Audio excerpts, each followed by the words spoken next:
Hi hello నమస్తే, welcome back to our channel. This is Madhu and full of greenery ఉందంటే ఖచ్చితంగా నర్సరీలో ఉన్నాను, కాకపోతే ఇండోర్ అనమాట. అండ్ నర్సరీ పేరు వచ్చేసి శ్రీ వెంకట శ్రీనివాస్ నర్సరీ. ఇదైతే కడియంలో ఉంది. ఇక్కడైతే వెరైటీ ఇండోర్ ప్లాంట్స్ ఉన్నాయంట. చాలా విషయాలు తెలుసుకుందాం ఈరోజు. మరి ఇంకెందుకు వెయిట్ చేస్తారు, వెళ్దామా మరి?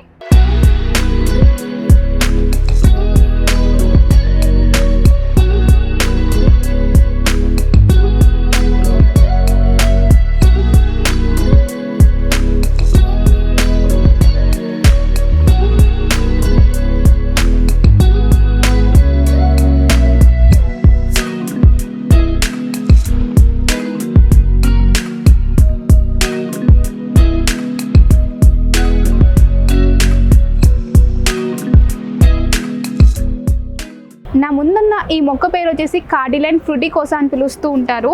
నార్మల్గా అయితే చిన్నగా ఉన్నప్పుడు గ్రీన్ కలర్లో ఉంటుంది. చూడండి, మనం చిన్న మొక్క చూసుకున్నట్టయితే మొత్తం కూడా గ్రీన్ కలర్లో ఉంటుంది. వైట్ లైన్స్ అయితే మనకి రెడ్ కలర్లో ఉంటుందన్నమాట. చూడడానికి చాలా అందంగా కనిపిస్తూ ఉంటుంది. కాకపోతే ప్లాంట్ ఆకు ముదిరే కొద్ది ఏమవుతుందంటే చూడండి ఇలా మారుతుంది అనమాట. ఇలా డార్క్ రెడ్గా మారుతూ ఉంటుంది, అంటే మెరూన్ కలర్లో మారుతూ ఉంటుంది.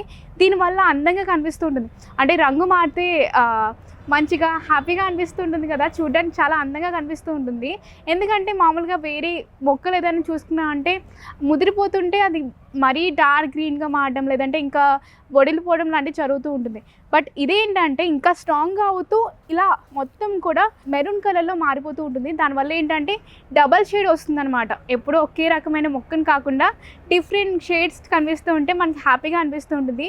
మనకి ఇండోర్ ప్లాంట్స్లో ఇది చాలా అందంగా ఉంటుంది. నార్మల్గా అయితే ఇంట్లో పెంచుకుంటూ ఉంటాం కదా కొన్ని మొక్కల్ని, ఇదైతే పర్ఫెక్ట్ అని చెప్పుకోవచ్చు. కాకపోతే ఇది ఏంటంటే మనకి మొత్తం ఒకటే స్టెమ్ ఉంటుంది కదా, సో దీనికి కర్ర పెట్టి జాగ్రత్తగా కాపాడుకోవాలి. ఎందుకంటే ఇది ఫుల్గా అంటే నిటారుగా వస్తుందన్నమాట.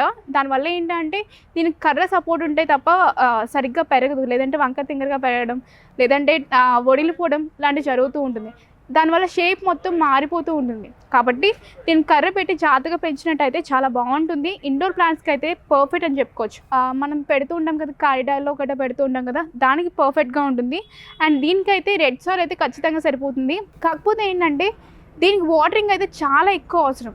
దీనికి ఎక్కువ ఎంత వాటరింగ్ వేస్తే అంత మంచిది. అంటే రెడ్ సాయిల్ ఏం చేస్తుందంటే ఎంత వాటర్ వేసినా కూడా పీట్ చేసుకొని వెంటనే డ్రై అయిపోతూ ఉంటుంది. సో దీనికి కొంచెం ఎక్కువ వాటరింగ్ చేసినట్టయితే చక్కగా బాగుంటుంది. అండ్ చూడడానికి చాలా అందంగా ఉంటుంది అండ్ మెరుస్తూ ఉంటుంది. అంటే ఇది చూడడానికి డిఫరెంట్ కలర్ కదా, సో ఈ కలర్కి ఈ మొక్క కరెక్ట్గా మెరుస్తూ ఉంటుంది అండ్ చాలా అందంగా ఉంటుంది. అండ్ ఆక్సిజన్ కూడా సప్లై చేస్తుంది. కాబట్టి ఇండోర్ ప్లాంట్స్కి ది పర్ఫెక్ట్ అని చెప్పుకోవచ్చు. ఇంకా చాలా ఉన్నాయి, ఇంకా చూద్దాం. దీని పేరు స్టాలటియో నికోలే అని పిలుస్తూ ఉంటారు. దీని సైంటిఫిక్ నేమ్ అయితే ఇలా ఉంటుంది, కొంచెం కష్టమే పలకడానికి. అండ్ నార్మల్గా వాడుక భాషలో అయితే స్వర్గపు పక్షి అని పిలుస్తూ ఉంటారు. ఎందుకు అంటే దీని ఆకారం అలా ఉంటుందన్నమాట. చూడండి, నార్మల్గా అయితే ప్రతి దానికి కూడా ఒకటే స్టెమ్ ఉంటుంది. బట్ దీనికి ఏంటంటే స్టెమ్ ఒకటి కాదు, దగ్గర 4 నుంచి 5 వరకు ఉంది. చూడండి, ఎందుకు అలా పిలుస్తున్నారంటే చూడండి, సేమ్ ఒక బొకేని ఎలా అలంకరిస్తారో, ఎలా అయితే సెట్ చేస్తారో సేమ్ ఇది పెరగడమే అలా పెరుగుతుంది అనమాట. దానివల్ల చాలా అందంగా ఉంటుంది. ఇండోర్ ప్లాంట్స్లో అయితే ది బెస్ట్ అని చెప్పుకోవచ్చు. ఎందుకంటే చూడడానికి చాలా అందంగా ఉంటుంది. ఇంకోటి ఏంటంటే కరెక్ట్గా మనకి సెట్ అవుతుంది అనమాట ఇంటికి. ఎందుకంటే ఒక డిజైన్లో పెరుగుతుంది కాబట్టి అది నిజంగా మొక్క లేదంటే ప్లాస్టిక్ మొక్క అనుకుంటూ ఉంటారు. నేను చూసాను, ఈ ఆకులు కూడా చాలా డిఫరెంట్గా అనిపించాయి. అంటే నార్మల్ మొక్క మీద చాలా డిఫరెంట్గా అనిపించాయి. దూరం నుంచి అయితే కొంచెం మెరుస్తున్నట్టు అనిపించింది, ఎందుకంటే ఇది ప్లాస్టిక్ అనుకున్నాను నార్మల్గా అయితే. బట్ నర్సరీలో ప్లాస్టిక్ అయితే ఉండదు కదా, ఇదైతే నిజమైన మొక్కే. కాకపోతే ఏంటంటే చాలా బాగుంటుంది అనమాట. ఇండోర్ ప్లాంట్స్కి అయితే పర్ఫెక్ట్ అని చెప్పుకోవచ్చు. అండ్ దీని ఆకులు కూడా మనకి ఇది ఉంటుంది కదా, ఎలా అంటే అరిటాకులు ఉంటాయి కదా, సేమ్ అలాగే ఉంటుంది. చిన్న అరిటాకులు ఎలా ఉంటాయో సేమ్ అలా ఉంటుంది అనమాట. ఇదైతే ఓన్లీ 5 kgs బ్యాగ్లో పెంచుతున్నారనమాట. 5 kgs బ్యాగ్లో పెంచితేనే ఇంత పెద్దది ఎదిగిందంటే ఖచ్చితంగా ఇంకొంచెం పెద్ద దాంట్లో వేసిన అంటే కొంచెం పెద్ద కుండీలో వేసాము అంటే ఇంకా బాగా పెరుగుతుంది అండ్ స్ట్రాంగ్గా పెరుగుతుంది. అండ్ నేను చూసాను, స్టెమ్ కూడా చాలా స్ట్రాంగ్గా ఉంది. దీనికి ఎలాంటి సపోర్ట్ అవసరం లేదు, పెరగడమే ఇలా పెరుగుతూ ఉంటుంది. నార్మల్గా బయట బొకేస్ ఇచ్చే కంటే ఇలా చక్కగా ప్లాంట్స్ ఇచ్చారు అంటే చాలా అందంగా ఉంటుంది. ఎందుకంటే చూడడానికి అందంగా ఉంటుంది అండ్ బెస్ట్ అనమాట ఇంట్లో పెంచుకోవడానికి కూడా. బొకే అయితే వెంటనే పడేస్తారు పాటే అయిన తర్వాత, దీన్ని అయితే అలా పడేరు కాబట్టి చక్కగా ఇంట్లో పెంచుకుంటూ ఉంటారు. దీనికి వాటరింగ్ అయితే నార్మల్ వాటరింగ్ అయితే సరిపోతుంది, ఎక్కువగా వాటరింగ్ చేయాల్సిన అవసరం లేదు. ఇండోర్ ప్లాంట్స్ స్పెషాలిటీ ఏంటంటే ఎక్కువ వాటరింగ్ చేయడం వల్ల పాడైపోతూ ఉంటాయి. కొంచెం కొంచెం అప్పుడప్పుడు వేస్తూ ఉన్నామంటే కరెక్ట్గా పెరుగుతుంది, ఎందుకంటే సన్లైట్ తగలదు కదా దీనికి. సో షిమీ షేడ్లో అయితే బాగా పెరుగుతుంది. అండ్ ఇదైతే 2 years మొక్క అనమాట. అండ్ మనం అయితే 3 years 4 years అయ్యే కొద్దీ పెద్దగా పెరుగుతూ ఉంటుంది. చాలా అందంగా ఉంది కదా. ఇంకా చాలా ఉన్నాయి, చూద్దాం రండి. ఈ మొక్క వాడుక భాషలో వాటర్ బనానా అని పిలుస్తూ ఉంటారు. ఎందుకు అంటే ఇది ఎక్కువ వాటర్లో మాత్రమే పెరుగుతూ ఉంటుంది. అంటే నార్మల్గా అయితే మొక్కలకి వాటర్ ఎక్కువైనా తక్కువైనా ప్రాబ్లం అవుతుంది, చనిపోతుంది అని మనం అనుకుంటూ ఉంటాం కదా. ఇదైతే అలా కాదండి, ఓన్లీ వాటరే చాలా ఇంపార్టెంట్.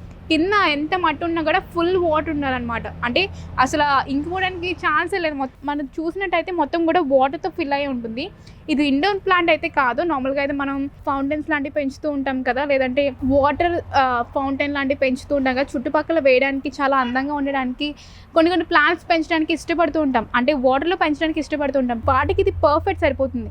మనం ఆకులు చూసినట్టయితే కూడా మనకి హార్ట్ సింబల్లా ఉంటుంది. అంటే హార్ట్ సింబల్ ఎలా అయితే ఉంటుందో సేమ్ అలాగే ఉంటే ఇది కూడా. అండ్ వాటర్ బనానా అన్నాను కదా, దీనికైతే ఎలాంటి ఫ్లవరింగ్ అండ్ ఫ్రూటింగ్ ప్లాంట్ అయితే కాదు, నార్మల్ లీవ్స్ మాత్రమే అందంగా స్ప్రెడ్ అవుతూ ఉంటాయి. దానివల్ల ఏంటంటే దీని కేరింగ్ ఎక్కువ అవసరం ఉండదు, ఎప్పుడూ వాటర్ ఉండేలా చూసుకుంటే సరిపోతుంది. ఫుల్గా నిండిపోయి ఉండాలి వాటర్. సో అలా ఉన్నప్పుడు అయితే బాగా పెరుగుతుంది. దీనికైతే నార్మల్గా ప్రెసెంట్ అంటే చిన్నగా ఉన్నప్పుడు అయితే నార్మల్గా కొంచెం సపోర్ట్ ఇవ్వాలి, కర్రతో సపోర్ట్ ఇచ్చారు చూసారు కదా. మొత్తం కర్రతో సపోర్ట్ ఇవ్వడం వల్ల కొంచెం పైకి పెరిగింది. ఇది ఇలాగే వదిలేసాము చక్కగా మనం ఫౌంటైన్ లాంటి ప్లేసెస్లో ఇలా వేసాము అంటే చక్కగా దానికి అదే అల్లుకుపోతుందంట, ఇంకా పెద్దగా పెరుగుతుందంట. అంటే ఇది చూడడానికి జస్ట్ ఒక 6 months ప్లాంట్ ఇదైతే, ఇంకా 1 year 2 years అలా పెరిగే కొద్దీ పెద్దగా పెరుగుతుందంట. అంటే బనానా ట్రీ అయితే ఎంత ఎత్తు పెరుగుతుందో దానికి హాఫ్ మినిమం పెరుగుతుందంట. సేమ్ చూడడానికి అలాగే ఉంటుందంట. సో ఏంటంటే మన ఇంటి దగ్గర పెంచుకోవాలనుకుంటే వాటర్ టబ్లో కానీ, లేదంటే దగ్గరలో ఏదైనా స్విమ్మింగ్ పూల్లో లాంటిది కానీ పెంచుకోవాలనుకుంటే ఇది కరెక్ట్గా సెట్ అయిపోతుంది. ఇంకోటి ఏంటంటే నార్మల్గా నేను తెలుసుకున్న ఇంట్రెస్టింగ్ విషయం ఏంటంటే వైద్యంలో, అంటే శాస్త్రీయ వాద్యంలో ఇది ఔషధంగా పనిచేస్తూ ఉంటుందంట. అది ఎంతవరకు నిజమో నాకైతే తెలీదు, బట్ ఇక్కడ వాళ్ళు చెప్తూ ఉన్నారు. అది కూడా చాలా కొంచెం మోతాదులో ఏదో యూస్ చేస్తూ ఉంటారంట, అంటే కొన్ని ట్రీట్మెంట్స్ కోసం యూస్ చేస్తూ ఉంటారంట. చాలా మంచిగా అనిపించింది కదా. అంటే వాటర్ ప్లాంట్స్లో ఇన్ని మంచి విషయాలు ఉన్నాయని సంగతి అయితే నాకైతే తెలియదు. మరి మీకు ఎలా అనిపించింది? ఇంకా ఇలాంటి చాలా మొక్కలు ఉన్నాయి, చూద్దాం రండి. చూసారు కదా, ఈ మొక్క పేరు డ్రాకినా మహాత్మా అని పిలుస్తూ ఉంటారు. ఇదైతే స్పెషల్ ప్లాంట్. ఎందుకు అంటే నార్మల్గా అయితే ఇండోర్ ప్లాంట్స్ ఉంటాయి, అలాగే అవుట్డోర్ ప్లాంట్స్ విడివిడిగా ఉంటాయి. బట్ ఇదేంటంటే ఇండోర్ ప్లాంట్స్గా యూస్ చేసుకోవచ్చు, అలాగే అవుట్డోర్ ప్లాంట్స్గా కూడా యూస్ అవుతుంది. అంటే మన ల్యాండ్స్కేపింగ్లో అయితే ఇండోర్లో అలాగే అవుట్డోర్లో కూడా యూస్ చేసుకోవచ్చు. అండ్ దీనికైతే అన్ని రకాల వాతావరణాలు అయితే సెట్ అయిపోతుంది. ఇది అడ్జస్ట్ అవుతుంది అనమాట ఎక్కువగా. ఇది ఎక్కువగా స్పెసిఫిక్ దీవుల్లో అయితే దొరుకుతూ ఉంటుందంట, అక్కడైతే ఎక్కువగా కనిపిస్తూ ఉంటాయి, అంటే అక్కడ ఎక్కువ పెంచుతూ ఉంటుంటారు. నార్మల్గా అయితే డెకరేటివ్ ప్లాంట్ చాలా అందంగా ఉంటుంది. మనకి టైం అంటే ఏజ్ పెరిగే కొద్దీ, టైం పెరిగే కొద్దీ 30 to 60 meters పొడుగు పెరుగుతుందంట. దానివల్ల ఏంటంటే చాలా అందంగా పెరుగుతుంది, గుంపుగా పెరుగుతుంది. దానివల్ల ఏంటంటే అందంగా కనిపిస్తూ ఉంటుంది. అండ్ మనం చూసినట్టయితే 2 కలర్స్ 2 షేడ్స్లో కనిపిస్తూ ఉంటుంది ఈ మొక్క అయితే. ఒకటి మొత్తం పింక్ కలర్ అనమాట. So pink colour and dark pink colour 2 కాంబినేషన్లో కనిపిస్తూ ఉంటుంది, డబల్ షేడ్లో. దానివల్ల ఏంటంటే చాలా అట్రాక్టివ్గా అనిపిస్తూ ఉంటుంది.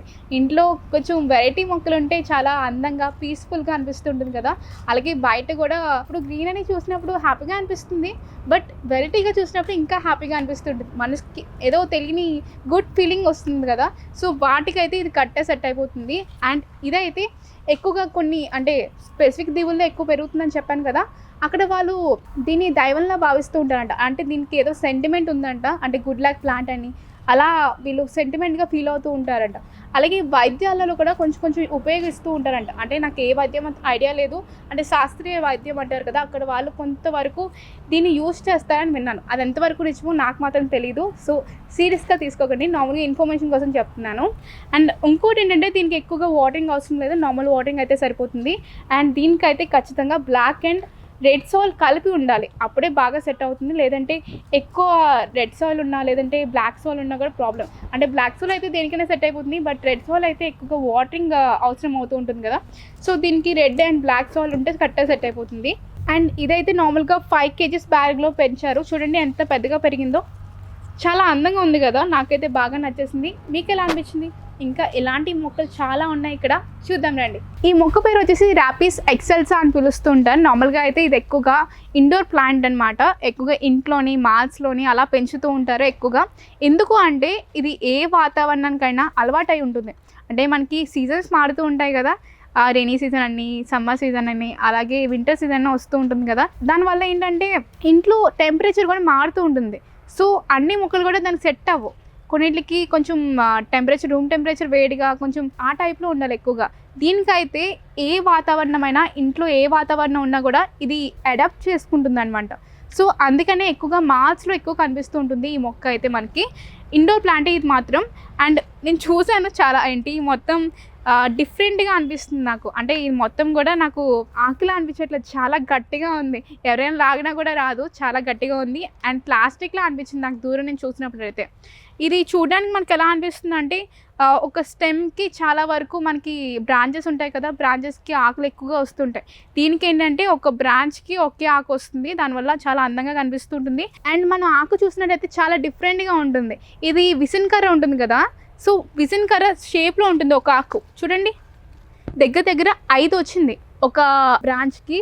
అది ఒకే ఆకు అనమాట, 5 ఆకులు కాదు, ఒకే ఆకు. సో ఏంటంటే చూడడానికి చాలా డిఫరెంట్గా ఉంటుంది. అండ్ డెకరేటివ్ ప్లాంట్ అనమాట ఇదైతే. అండ్ ఇంకొక ఉపయోగం ఏంటి అంటే, నార్మల్గా అయితే మన ఇంట్లో అయినా సరే ఎక్కువగా గాల్లో పొల్యూషన్ ఉంటుంది కదా, ఎయిర్ పొల్యూషన్ ఉంటుంది కదా. ఇప్పుడైతే ఎక్కువగా మిషన్స్ వాడుతున్నారు, బట్ అది కూడా కొంతవరకు కొంత డ్యామేజ్ చేస్తూ ఉంటుంది. అంటే కరెంట్ వేస్ట్ అనో ఏదో ఉంటుంది కదా, అవేం కాకుండా నార్మల్గా రెక్టిఫై చేసుకోవాలి అనుకుంటే ఆ ప్రాబ్లమ్ని ఈ ప్లాంట్స్ యూస్ చేస్తే సరిపోతుంది. ఎందుకంటే దీనికి ఎక్కువగా గాల్లో ఏదైతే పొల్యూషన్ ఉందో ఇది బాగా అబ్జర్వ్ చేస్తుంది. అండ్ మంచి ఫ్రెష్ ఎయిర్ని అయితే మనకి ఇండోర్లో ఇస్తుంది అనమాట. దానివల్ల ఏంటంటే మంచిగా హ్యాపీగా ఉంటుంది. అండ్ మంచి ఆరోగ్యం కూడా. అంటే పొల్యూషన్ లేకపోతే హ్యాపీయే కదా, మనకు కూడా మనశ్శాంతిగా ఉంటుంది అండ్ హెల్తీగా ఉంటాం. ఈ ప్లాంట్ అయితే అందరికీ రికమెండ్ చేయొచ్చు, ఎందుకంటే మంచిగా హెల్ప్ అవుతుంది. చూడడానికి అందంగా మాత్రమే కాదు, డెకరేటివ్ ప్లాంట్ మాత్రమే కాదు, ఉపయోగపడుతుంది. సో దీనికైతే వాటరింగ్ నార్మల్గా చేస్తే సరిపోతుంది, మరీ ఎక్కువైనా ప్రాబ్లమే. ఎందుకు అంటే ఇంట్లో మనకి సన్లైట్ గట్రా తగలదు కాబట్టి ఖచ్చితంగా ఎక్కువ వాటర్ అయితే పాడైపోతుంది. నార్మల్గా అయితే దీనికి వాటరింగ్ చాలా తక్కువ వేస్తే సరిపోతుంది. మనం మెయిన్గా గుర్తు పెట్టుకోవాల్సింది ఏంటంటే, మన సాయిల్లోని కొంచెం వరకు కోకో పీచ్ ఉంటుంది కదా, అది యూజ్ చేసాము అంటే వాటర్ ఏదైతే ఉందో దానికి అడాప్ట్ అయి ఉంటుంది. అంటే దాంట్లో పీచుకుంటుంది కాబట్టి ఒకవేళ వాటర్ వేయడం మర్చిపోయినా కూడా దానికి ఉంటుంది కాబట్టి ఈ మొక్క సర్వే అవుతుంది కరెక్ట్గా. సో ఇంకా ఇలాంటి చాలా ప్లాంట్స్ ఉన్నాయి, చూద్దాం రండి. ఈ మొక్కను చూసారు కదా, దీని పేరు వచ్చేసి రైస్ పేపర్ ప్లాంట్ అని పిలుస్తూ ఉంటారు. ఇదైతే ఇండోర్లో ఎక్కువగా పెంచుతూ ఉంటారు. ఇది చూడడానికి చాలా అందంగా ఉంటుంది. ఎందుకంటే నార్మల్గా ఒక రోజ్ ప్యాటర్న్ ఎలా అయితే ఫామ్ అవుతుందో సేమ్ దీనికి ఆకులు కూడా అలాగే ఫామ్ అవుతుంది. దానివల్ల చాలా అందంగా కనిపిస్తూ ఉంటుంది. ఇండోర్ ప్లాంట్కి అయితే పర్ఫెక్ట్ అనమాట. చూడడానికైతే డెకరేటివ్ ప్లాంట్లా అనిపిస్తూ ఉంటుంది. దూరం నుంచి చూసినా కూడా నిజంగా ఇది ప్లాంట్ అయినా అనిపిస్తుంటుంది, అంత అందంగా ఉంటుంది. అండ్ స్టెమ్ చూసినట్టయితే నార్మల్గా ఇండోర్ ప్లాంట్స్ అయినా అవుట్డోర్ ప్లాంట్స్ అయినా స్టెమ్ ఎలా ఉంటుంది, చిన్న ప్లాంట్స్ అయితే చాలా వీక్గా దానికి ఒక సపోర్ట్ ఇవ్వాల్సి వస్తూ ఉంటుంది ఎక్కువగా. అయితే చిన్న ప్లాంట్ అయినా పెద్ద ప్లాంట్ అయినా సరే ఇంట్లో చిన్నగా పెంచుతూ ఉంటాం కదా, వాటికి ఎక్కువ ఇవ్వాల్సి వస్తుంది. ఈ ప్లాంట్కి అయితే అలాంటి అవసరం ఉండదు. ఎందుకు అంటే స్టెమ్ చాలా గట్టిగా, నార్మల్గా పెద్ద పెద్ద వృక్షాలు ఎలా ఉంటే గట్టిగా వుడ్ ఉంటుంది కదా, సేమ్ అలాగే ఉంటుందన్నమాట. చూడండి కర్రలా ఉంటుంది, చాలా మందటి కర్రలా అనిపిస్తుంది. దానివల్ల ఏంటంటే స్ట్రైట్గా పెరుగుతుంది, చాలా అందంగా పెరుగుతుంది, స్ట్రాంగ్గా ఉంటుంది అనమాట. సో దీనికి ఏదైనా త్వరగా అటాక్ అవుతుంది, డిసీజ్ అటాక్ అవుతుంది అని మాత్రం ఏం ప్రాబ్లం ఉండదు. అలాంటి ప్రాబ్లమ్స్ అయితే ఏమి ఉండదు. ఎందుకంటే ఇండోర్ ప్లాంట్స్కి ఎక్కువగా డిసీజెస్ అయితే ఎలా ఉండదు. నార్మల్గా బయట ప్లాంట్స్కి అయితే అటాక్ అయ్యే ఛాన్సెస్ అయితే ఉన్నాయి, కానీ ఇండోర్ ప్లాంట్స్ అయితే ఎక్కువ ఏమి ఉండదు. సో దీని వాటరింగ్ విషయానికి వచ్చామంటే ఇదైతే నార్మల్గా 10 kgs దాంట్లో పెంచుతున్నారు. చూడండి 10 kgs దాంట్లో పెంచుతున్నారంటే చూడండి ఎంత పెద్దగా పెరిగిందో. ఇంకా పెద్ద బకెట్లో పెంచిన, లేదంటే ఇలాగా తీసుకెళ్ళిపోయినా కూడా సో అందంగా పెరుగుతూ ఉంటుంది. దీనికి వాటరింగ్ వేస్తే సరిపోతుంది, ఇంకేమీ వేయాల్సిన అవసరం ఉండదు. అంటే ఎలాంటి ఆర్గానిక్స్ కానీ లేదంటే ఇంకేం చేయాల్సిన అవసరం ఉండదు. వాటరింగ్ నార్మల్గా వేస్తే సరిపోతుంది, మరీ ఎక్కువ అవసరం లేదు. రోజుకి ఒకసారి అలా వేసినా లేదంటే 2-3 డేస్కి ఒకసారి కొంచెం కొంచెం వేస్తే కరెక్ట్గా సెట్ అయిపోతుంది. ఇదైతే సెమీ సైడ్లో ఉంటుంది, అంటే దీనికి ఎక్కువ ఎండ తగలాల్సిన అవసరం లేదు. రూమ్ టెంపరేచర్ కరెక్ట్గా సెట్ అయిపోతుంది. నార్మల్గా రూమ్ టెంపరేచర్కి ఎక్కువగా అలవాటు పడిపోతూ ఉంటాయి కదా, ఆ ప్లాంట్స్కి ఇది బెస్ట్ అనమాట. అండ్ వేరే దేశాల్లో కూడా ఎక్కువగా దీన్ని లక్కీ ప్లాంట్ అని పిలుస్తూ ఉంటారంట. అంటే ఇది ఇంట్లో ఉంటే చాలా మంచి జరుగుతుందని వాళ్ళ నమ్మకం. అది ఎంతవరకు నిజమో నాకైతే తెలియదు, బట్ వాళ్ళు నమ్ముతూ ఉంటారు. ఇంకొక విషయం ఏంటంటే నార్మల్గా శాస్త్రీయ వైద్యం ఉంటుంది కదా, దాంట్లో కూడా ఎక్కువగా యూజ్ చేస్తూ ఉంటారంట. ఇది కొంతవరకు యూజ్ చేస్తూ ఉంటారంట, దానివల్ల కొన్ని డిసీజెస్ మాయమైపోతూ ఉంటాయంట, అంటే క్యూర్ అవుతూ ఉంటాయంట. అది ఎంతవరకు నిజమో నాకు తెలీదు, బట్ వీళ్ళు చెప్పారు. అంటే దాని గురించి బాగా తెలిసిన వాళ్ళు మాత్రమే యూజ్ చేయాలి, అంతేగాని నార్మల్ పర్సన్స్ అయితే దీన్ని యూజ్ చేయకూడదు డైరెక్ట్గా, దానివల్ల ప్రాబ్లం అయ్యే ఛాన్సెస్ ఉన్నాయి. సో ఇన్ఫర్మేషన్ ఇవ్వాలి కాబట్టి నార్మల్గా చెప్తున్నాను. అండ్ ఇంకోటి ఏంటంటే చూడడానికి అందంగా ఉంది కాబట్టి మన ఇంట్లో కరెక్ట్గా పెంచుకోవచ్చు. అండ్ ఇక్కడైతే చాలా మొక్కలు ఉన్నాయండి, ఇంకా చాలా ఉన్నాయి, హండ్రెడ్స్ ఆఫ్ వెరైటీస్ ఉన్నాయి. తప్పకుండా విజిట్ చేయండి. అండ్ నర్సరీ పేరు గుర్తుంది కదా, శ్రీ వెంకట శ్రీనివాస్ నర్సరీ. ఇదైతే కడియంలో ఉంది. ఎవరు అడిగినా చెప్తారు, అంటే ల్యాండ్ మార్క్స్ అయితే ఏం లేవు, ఎవరిని అడిగినా చెప్తారు ఈ నర్సరీ పేరు చెప్పారు అంటే. తప్పకుండా విజిట్ చేయండి. నెక్స్ట్ వీడియోతో మీ ముందుకు మళ్ళీ వచ్చేస్తాను. అంటిల్ దెన్ సైనింగ్ ఆఫ్, నేను మీ మాధు.